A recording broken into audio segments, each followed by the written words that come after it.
Okay, so we are in my kitchen because I'm going to show you what I'm going to eat today. This is going to be kind of one of those, what I eat in a day videos. My last video was basically like how I stay thin and fit after 40.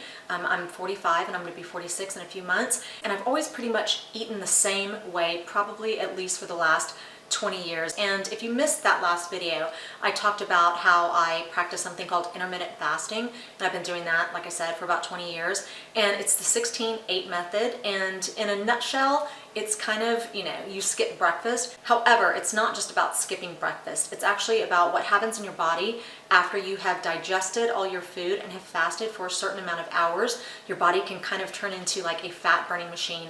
And I feel like that is why and how I have stayed so kind of lean and trim, my whole life. But also, I'm very aware and very particular about the things that I eat. Not all the time, in that video I did explain that I have a couple of cheat days to where I just eat whatever I want. But for the most part, I do eat rather healthy.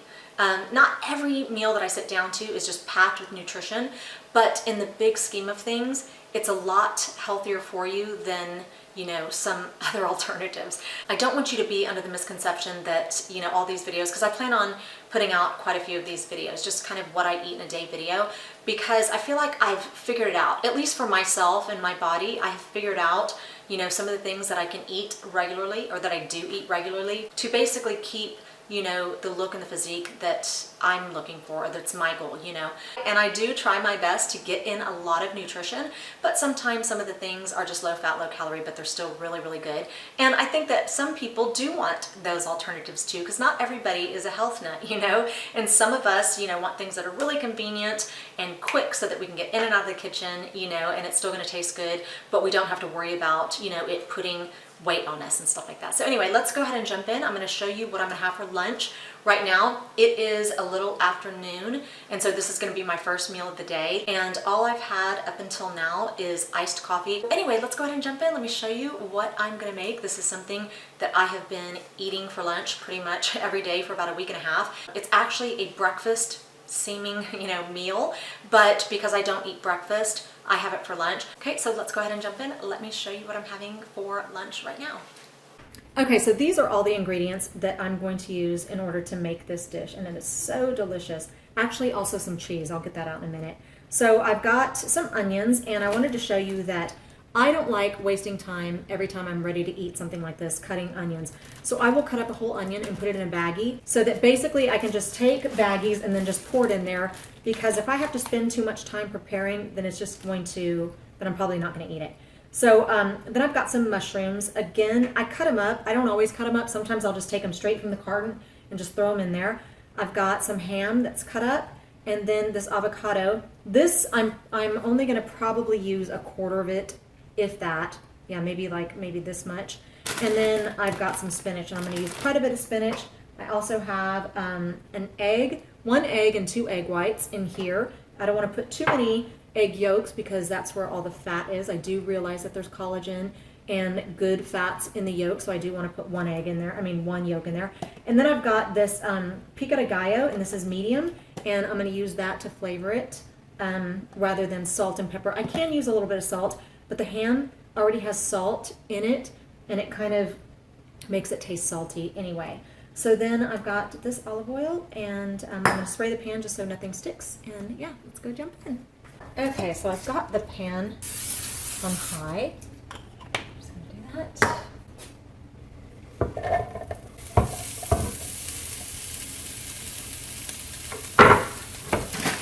And then I'm actually going to throw in a ton of spinach, because this, once it cooks up, it's almost like there's nothing.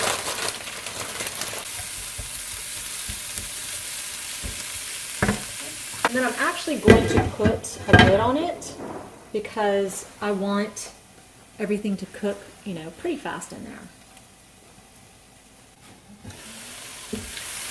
And then just, periodically, I'll just take the lid off and then, move everything around.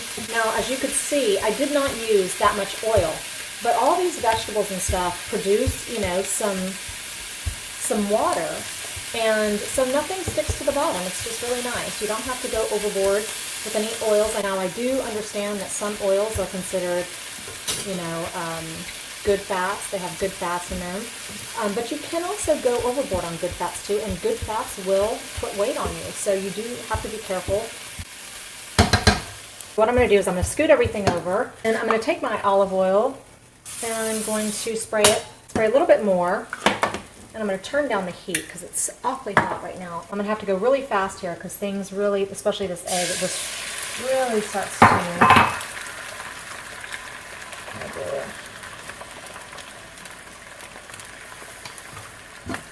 And then I just kind of mix it all together. And like I said, I'm not adding any salt, any pepper. You can if you would like, but to me, the spinach and the ham really, give it a salty flavor. By the way, I did use 3 slices of ham, and it's just regular, I think it's Oscar Mayer smoked ham. I really like when the ham starts getting really, cooked like that piece right there. It starts to taste like bacon. It's just a great alternative. I mean, obviously it's ham, but it's a lower fat alternative, to bacon. Okay, so then from here, like I said, this is more than I can eat. My husband's here, so, he'll probably eat some also. But he's a big eater, so I don't know if it's going to be enough for both of us. He might just get a few bites. So then I take maybe about this much cheese. You don't have to have cheese on it if you don't want to. And it's also 2%, cheese, so it's lower fat, lower calorie. And then I put this over the top just to really melt the cheese. Okay, so the only other thing that I'm going to add, and this is just going to be on the side, probably going to do maybe that much. To me, avocado has a pretty strong flavor, so I don't feel like I need a lot of it. I do add a little bit of salt to the avocado. And that's it. Okay, so this is what I'm having for lunch. It is, oh my gosh, it's almost 1 o'clock now, and so my mouth is totally watering, so I'm gonna go dig in, and then I will meet you back here at dinner time. Okay, so it is later in the day, and it is now almost 5 o'clock, and I'm gonna go ahead and get started on dinner. Typically, I get started right around, 5:15 or sometimes 5 o'clock.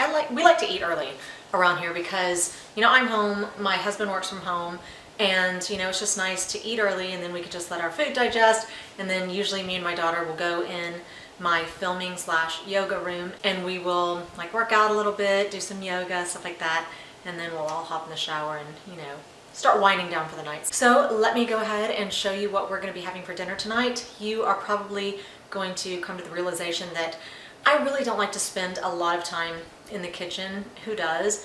And so I usually try to make things that are semi-nutritious without taking too long.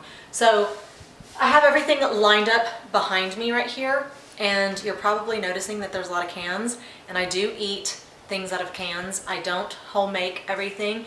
If you want to be more healthy and you want to, make your beans homemade or whatever, then you can certainly do that. Or if you want to take your corn right off the cob or something, I don't know.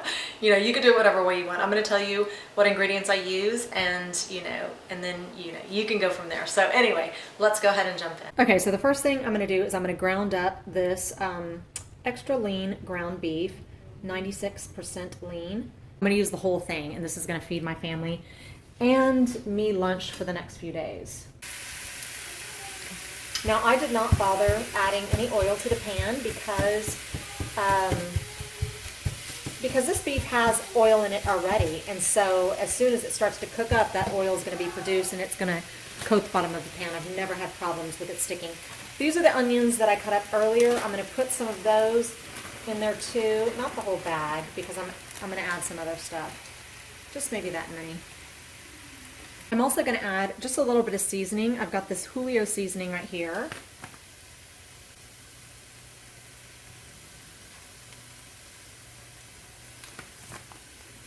And then I also have just a little bit of chili powder.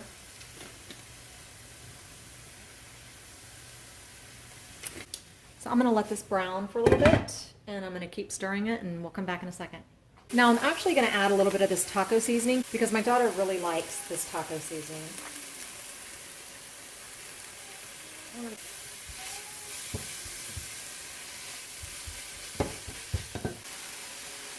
So now I'm just going to turn down the heat quite a bit to, I guess, just medium.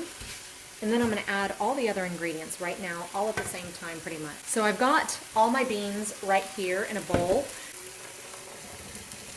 Now what we've got in there, we've got the kidney beans, pinto beans, garbanzo beans, and then some corn.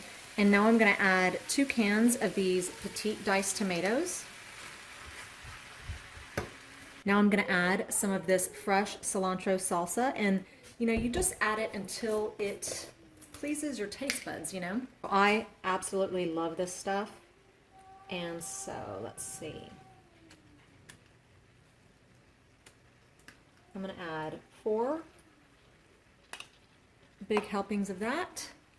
And then I'm going to add my cilantro, and you can never have enough cilantro.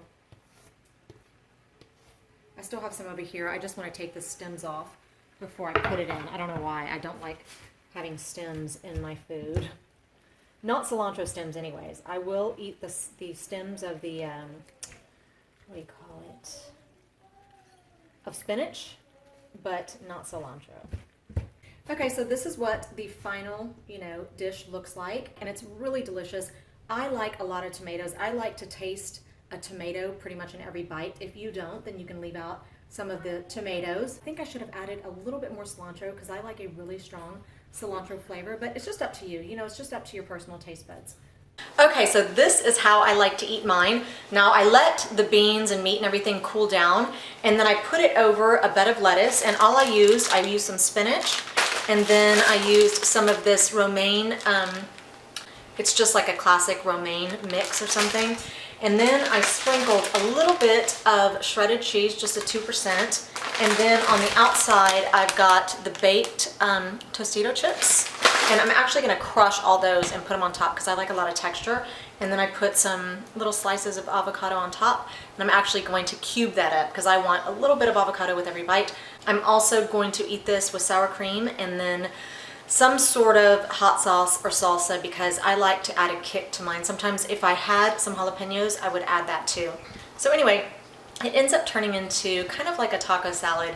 It's so, so good. I love it. My husband loves it too. He just eats his plain. He just eats his with some avocado and then that's it. And then my daughter likes to actually get individual chips and scoop it and then, you know, put some guacamole on it and stuff like that and then eat it like that. So anyway, that's what it ends up looking like, and it's so delicious. Again, my mouth is watering. Now I'm just gonna get the rest of my family's food on their plates and then we're all gonna eat dinner. So thank you so much for watching. I really appreciate it. I hope you enjoyed this video and I will see you next week.